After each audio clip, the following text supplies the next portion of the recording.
In the quantum factor, I'm interviewing professors and researchers on quantum mechanics. What quantum mechanics is and how it will influence our life. What exactly is that quantum factor? And today I'm talking with José Ignacio Latorre, and here I need my notes. He has a PhD in particle physics at the University of Barcelona, a Fulbright Fellow at MIT in the USA, and postdoc at the Niels Bohr Institute in Copenhagen. And he is now director of the Center of Quantum Technologies in Singapore. I think I'm missing a lot because it's a long list, but I think you are the right person to ask some questions about quantum mechanics. Am I right? You're right. Thank you. Go. Thank you very much for your time. That is a long list of achievements. How long have you been working in particle physics and quantum mechanics for now? What is your... It's a long career. Been working 43 years. Yes, 43 years. You've seen a lot of things coming and going, I think. What I'm interested to hear, because I've been looking into quantum... I'm a novice, so I started with nothing, and after a couple of months and reading on stuff, etc., I don't know nothing. But what brought you into quantum mechanics or particle physics? What is the fascination?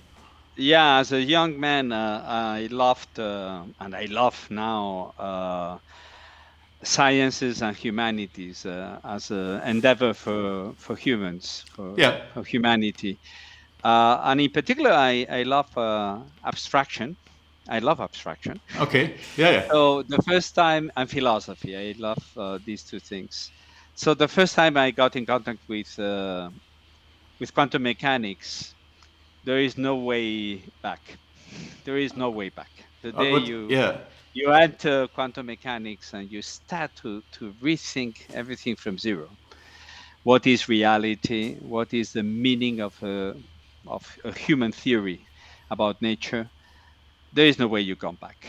And after 43 years in this environment, did you actually got somewhere? Did you enter a point where you say, now there is something what really is triggering me? Well, I think so. Yeah, I'm as active as all my life I've been. Yeah, I think that in the beginning it was my fascination with understanding the standard model, how particle physics collide, scattering processes and so on. I learned those things. I did my thesis on that. I directed thesis for people. But little by little, I understood that nature is about information. The laws of nature have to be formulated as an information theory. And by the late 90s, I made a little jump and I started to rethink quantum mechanics from the quantum information point of view. Then it became fashionable, no? And everybody started to work in quantum computing, quantum communication, quantum sensing. But I started to consider all these things well before people came to the field. So in this whole period, you're saying you made a step forward. You say that everything we know about nature and everything is information. That sticks with me. Nature and information. How are these two related? Because later in this interview we will talk about how quantum will play a role in information systems. I don't want to call it a computer yet. But information systems, how? Well, I think the better I can do is to give you an example. Okay. Sure. Yeah. So imagine you have a car and you see your fantastic Ferrari that you have in the door of your house. How do you know? Well, actually, what's going on is that there are photons that maybe are coming from the sun. And they bounce from the Ferrari and they go back to your eye. They are captured by some cells, and then some electric impulse goes to your brain through the optical nerve. And then you make sense in your brain. Imagine there is no sun. Well, you don't know whether you have a Ferrari because there are no photons bouncing from it. So let me push a little bit So what is reality? What is the information you have about it? It's a different thing. And secondly, substitute the Ferrari by an electron. If a photon, which is very energetic, bounces on an electron and it comes back to my eye, what do I know? Because in the collision of the electron with the photon, the electron got expelled to a place that I don't know. So when I see my brain, I cannot say there is an electron in this position. No, I don't know. Yeah. I literally don't know. The only thing is that I can make a theory about my knowledge on nature. So I have to work with epistemology, not with ontology. I do not know what is reality. I cannot assess anything about reality on firm grounds. What I can assess is my response, the response I get from for my experiments. So I learn information by questioning nature through experiments, and I get back something. And this something allows me to make a theory, to make a model. But this model only exists in humans. Okay, don't think that the Dirac equation is something that is exists per se. No, it's the human interpretation of how an electron works. Yeah. So I think it's fundamental to make the separation between reality and what humans model to describe the questions and responses that nature provides us. Yeah. You mentioned Dirac, which basically brings us back 100 years in time, when Yes. which I find amazing. It was today we can measure a lot.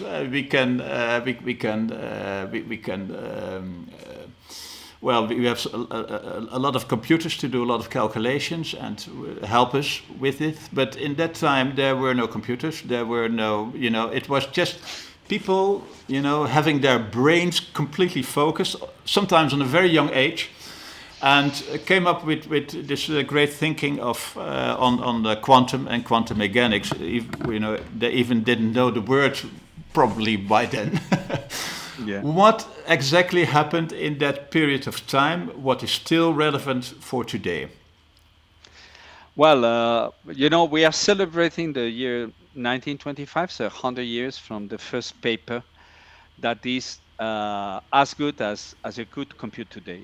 Okay, with the same level of perfection from the point of view of the response.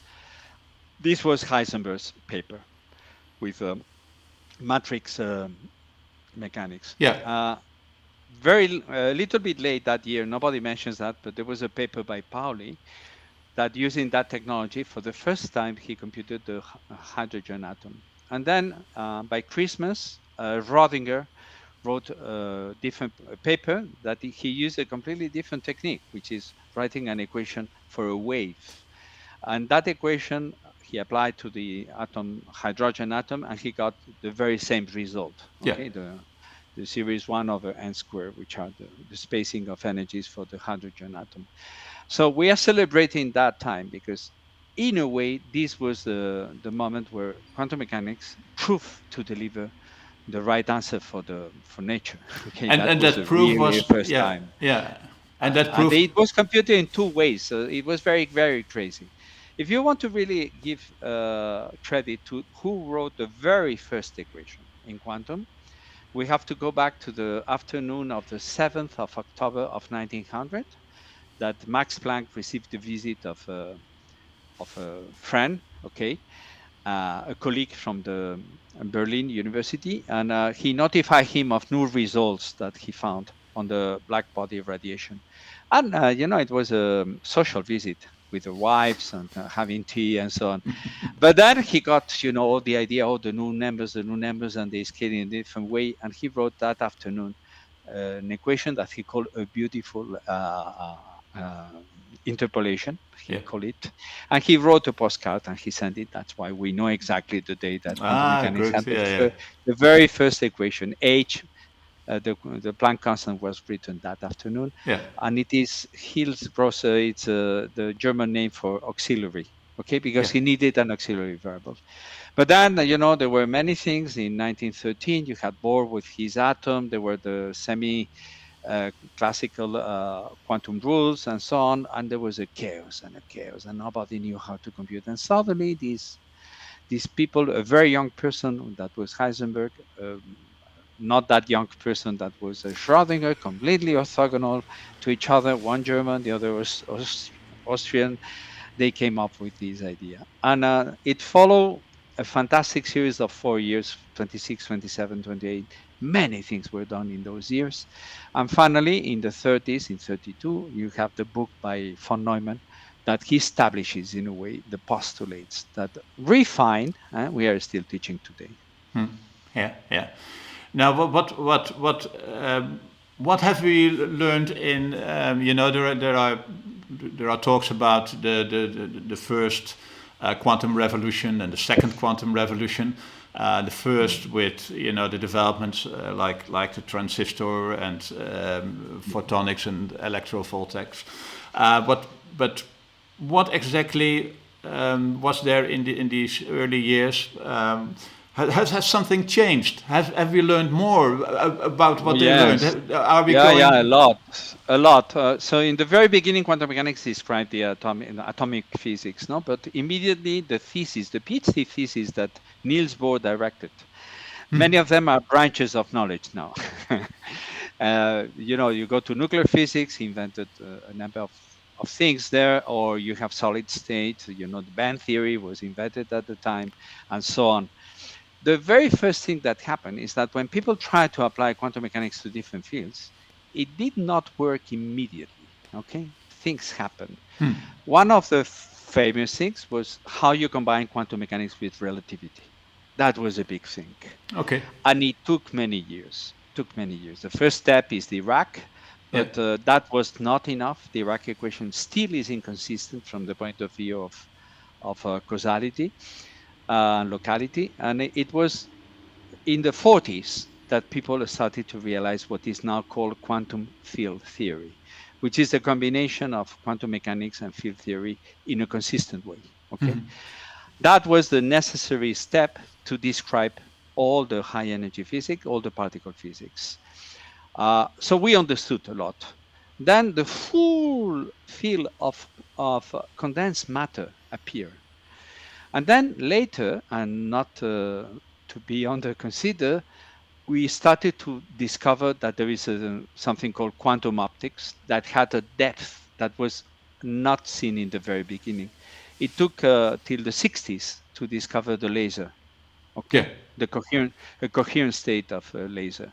So think that in the 32 we have postulates, 25 the equations, 32 postulates, 46, 47 is the first transistor that we are using for the first time our understanding, quantum field theory in the 40s, and then 54 Young-Mills theory, 60s laser physics. Laser physics come that late, and the first time that we thought, hey man, why don't we codify information? Classical information, we try to codify in an atom, in one atom. This is in the 80s, because then you say, hey, but then the laws will be different. The laws of physics are different in an atom. Yeah. And the first time that we had the preview of what is manipulating quantum information started in the 80s. Yeah. In the 90s, we had the first proposal for an algorithm that would break cryptography, 94, by Shor. 84, we had the ideas of using for communication, BB84. And then in 91, Ecker 91, another protocol for using entanglement for key distribution. And it took a while to get 95, the first proposal of how to make a quantum gate, which is a step towards a quantum computer. Yeah. So although people think that suddenly all these things are new, a second revolution, something happens suddenly. No, come on. Science goes at the speed of science. So we need decades to consolidate knowledge and to build. It's like, you're building a pyramid. You need the basis, you need the second layer, you need the third layer. And this has happened for a century. Many people have to be credited for that. Yeah. What always is a big question for me is how that the nature of quantum mechanics and quantum physics. I still cannot get my head around what exactly is happening there, but it is now sort of a first choice of research, and people look into this to build our future information systems. I don't want to call it a computer, but let's call it information systems. It does something. Yeah.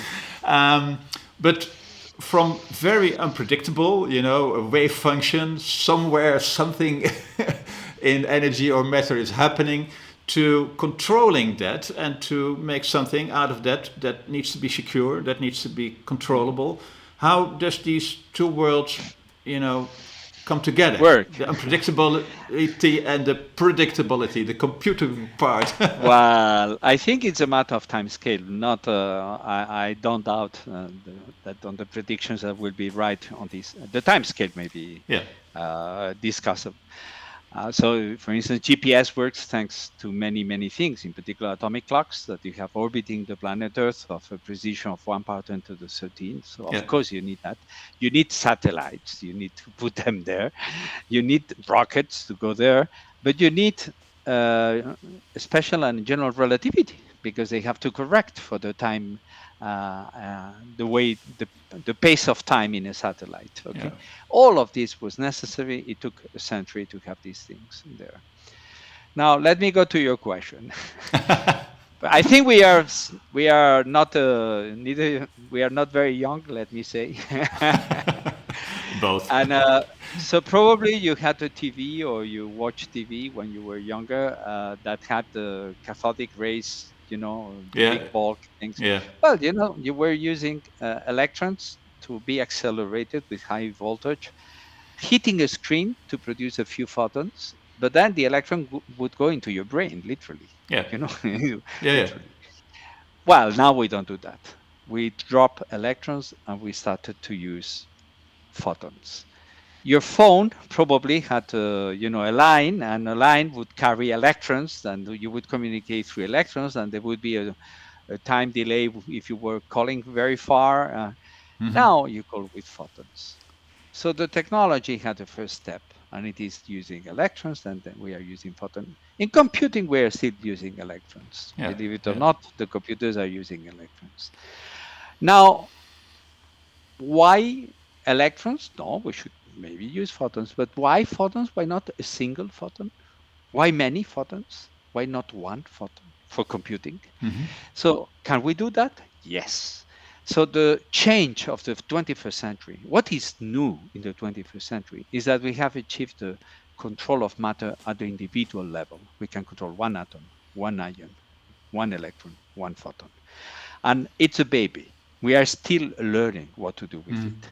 If your question is, will we compute in the future with single atoms, single electrons, single photons? The answer is, of course, yes. Of course, there is no doubt. Why? Well, first, you will save energy like hell.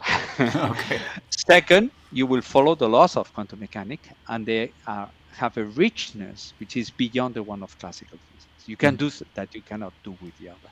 So it's a pie that we want to eat. No, it's really tantalizing to go over there. Is it easy? No, man. Controlling one element is very difficult. As soon as somebody comes around, it breaks the control you have. It's gone, yeah. It goes away. So one of the problems in neutral atoms when they are doing computing is that they lose the atom. The error is not that the error is not behaving well, it's that it disappears. Why? Because there was a gamma ray, a collision over there. So you see, now you keep a bit with 100,000 classical magnets, and now you are going to one. Going from millions to one is a jump.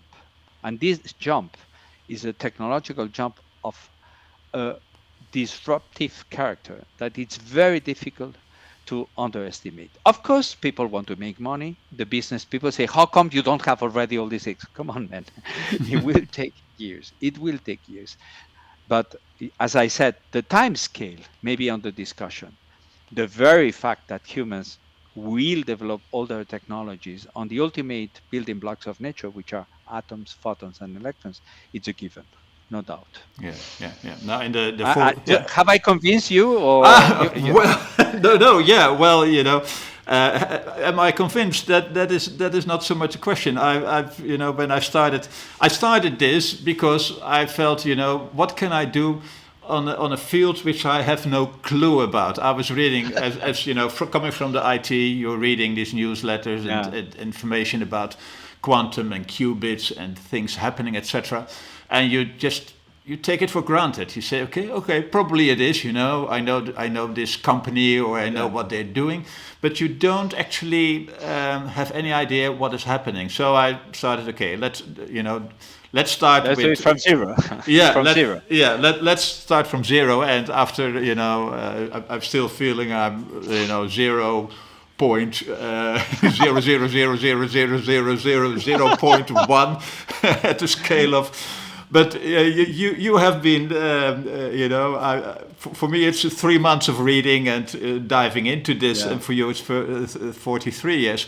What are you looking forward to? You have this whole mindset. Okay, this is what we're working on. This is what needs to be achieved. What are you looking forward to achieve for yourself, or what science should achieve? Yeah. Okay. There are two things: what my mind and heart want to do. Okay, and then what I have to do for my job, because I'm paid for a different thing. No. To make it short, with my job, Singapore wants to have transform the economy. They want to develop a quantum economy, and I'm working on that, which, as you can imagine, involves venture capital, family offices, money from the public sector, involving companies, involving researchers. So it's a completely different thing. Sure. My mind, which is for me more interesting, I want to analyze. I keep analyzing two things. The very first is of some practical use. It is, what are the primitives that we need to find out how to operate with quantum mechanics, to do things that we don't know how to do. What are the primitives? The fundamentals of quantum computing. That's part of my research, of publishing research. And my deepest heart wants to know why nature is what it is. So what are the fundamental reasons for quantum?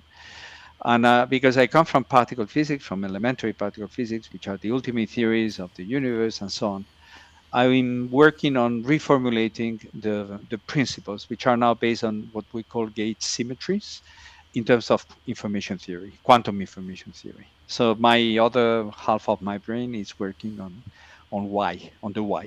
Okay. The big question. The big question.